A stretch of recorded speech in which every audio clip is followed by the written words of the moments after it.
Teka mo yung. So, mayong hapon mga kabroks, advance Merry Christmas sa inyo tanan. Ari man akong nga team si Brooks Bugot, may aral mo mga ipita sa inyo. Herbal gyapon ni mga Brooks. Ara ini sa manughilot, saga hilot lang mga Brooks. Kailangan yung herbal. Balite na sa mga Brooks.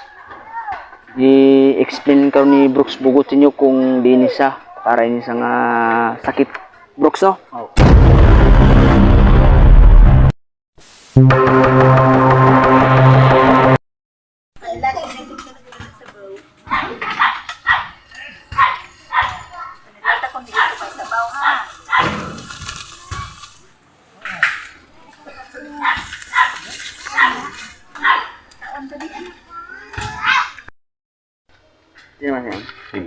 Sige. Ako ka, mayate. Okay na? Okay na. So mga Brooks, mayong hapon no, ari naman kami sa Sinigadoog sa pagpakita sa inyo sang isa ka herbal nga para ini sa tanan nga manughilot atong may talented sa paghilot amuning inyong himuon. Ini siya nga kahoy mga Brooks, makita ninyo sa video, lunok ini siya nga bonsai. So akon pagakuhaon ang panit sini para mahibaluan man ninyo, para may knowledge kamo sa paghilot. So kung diin nga bahin o sa inyo lawas ang bali, magkuha kita sang panit sini nga lunok.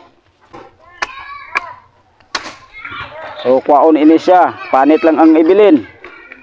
So kung palsang kamo butkon ang bali, bilang manughilot amo ni ang inyo himuon, itapik ini siya kag bugkusan sang lapat. So wala ako sing lapat dira, sorry gid sa tanan nga followers kay wala ako sing lapat.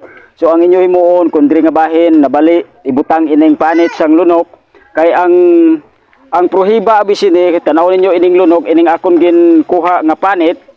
Sunod bulan ini wala na ining kuan, ining pinalian.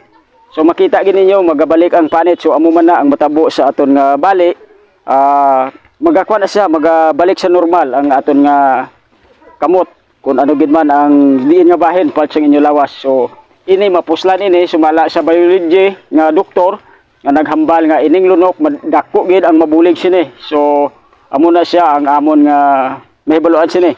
So amo ni siya ang tribal herbal.